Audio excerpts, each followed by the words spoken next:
Jerusalem is on high alert ahead of the Israeli flag march that is set to take place later today. The march sparked warnings of a new escalation from Palestinians in the region. The annual march celebrates the city's unification following the capture of East Jerusalem back in 1967. Ahead of the march, violence is now being reported at the Al-Aqsa mosque compound. Israeli police force have released videos of crowds rioting and pelting stones. According to reports, a small group of rioters have barricaded themselves inside the mosque. The gathered crowds is hurling large rocks at the Israeli police stationed outside. Authorities have confirmed that the police is at the site and is trying to bring the situation under control. The rioting started shortly after the morning prayers. According to reports, rest of the area remains calm. Earlier, Israeli security forces had warned that rioters may barricade the mosque ahead of the march. And early in the week, Palestinian Islamist movement Hamas had categorically warned against the march passing through the mosque compound, adding that it would lose the opportunity to confront the marchers.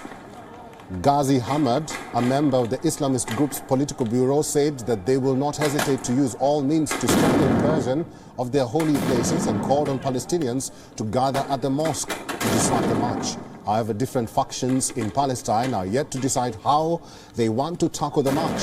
Smaller factions are favoring the use of rockets. Hamas, on the other hand, is not in favor of firing rockets to shake the march. The marchers are expected to enter the old city via Damascus Gate before making their way to the Western Wall. The gate is heavily used by Palestinians. However, Israeli authorities have not approved requests to enter the Al-Aqsa compound. Historically, the path of the march has never included Al-Aqsa Mosque. The Israeli flag march threatens to worsen weeks of tensions between Israelis and Palestinians. Around 3,000 policemen are set to be deployed ahead of the march to prevent the situation from getting out of control. Last year, the clashes surrounding the march led to an 11-day conflict after Hamas fired rockets at Israel. The war cost the lives of 260 Palestinians, including 66 children, while 14 people were killed in Israel, including one child. And for more on this, our correspondent Jody Cohen is joining us live from Jerusalem. Jody Cohen, hi. It's good to see you. We understand that tension is already building up in Jerusalem. Jody, what's the latest on ground? And take us through the flag march and its significance. Hi, Eric. Well, there seems to be very different messages coming from the Palestinian Authority and Israel. As you were saying, the Palestinian Authority is talking about the march going on Temple Mount for the first time, and the Israeli police and the Israeli government have been very clear and categorically said that the flag parade later on today is not going to go onto the Al-Aqsa Temple Mount compound. It's going to go in the areas which are open to all people of all faiths, including Jewish people, through the Muslim Quarter, through central Jerusalem, and ending up at the Western Wall. But they've been very clear that it's not going to be on the Temple Mount compound. And this march has been going on every year since 1968. Last year, the route was changed at the very last minute, but that didn't stop Hamas firing rockets, according to the Israeli government.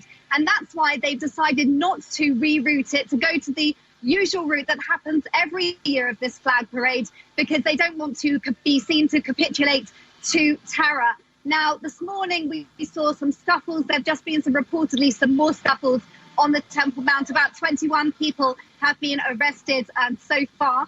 The police are doing what they can to minimise any rioting and to keep it safe for everyone. And Prime Minister Bennett has just had a cabinet meeting where he talked about the need for having pride in Jerusalem, keeping the parade respectful, keeping it peaceful, of course. He also announced a 5-year plan and 1 billion shekels investment in the city of Jerusalem, across the whole city, in areas of the economy, academia, tourism, employment, roads, energy, keeping the streets clean. So plans for Jerusalem, and hopefully plans for lots of celebrations this afternoon and this evening across Israel, across Jerusalem, and for a peaceful parade.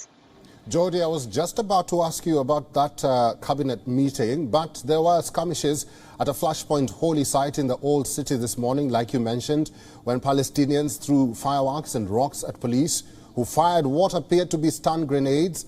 What's the security situation like at the moment? So the security situation is on high alert, but I have to say I've been walking around the streets of Jerusalem this morning. I'm currently in central Jerusalem. Before I was by the Old City. The parade is going to be going behind me here, where you can hear the bands warming up, getting ready for the music, for the singing and dancing. And they're going to be walking behind me here and then down that street there at the intersection that you can see towards the Old City. So it's a lively atmosphere. It's a peaceful atmosphere so far. As you said, there have been some skirmishes, but the hope is for a peaceful parade, lots of singing and dancing. There has been talk about whether or not we could potentially see rocket fire from Hamas or Palestinian Islamic Jihad, or potentially even from Lebanon. The feeling here is that we won't see rocket fire, but a day is a very long day in Israel, and time will tell. Live from Jerusalem, WION correspondent Jody Cohen. Stay safe, and thank you very much for talking to us today. WION is now available in your country. Download the app now and get all the news on the move.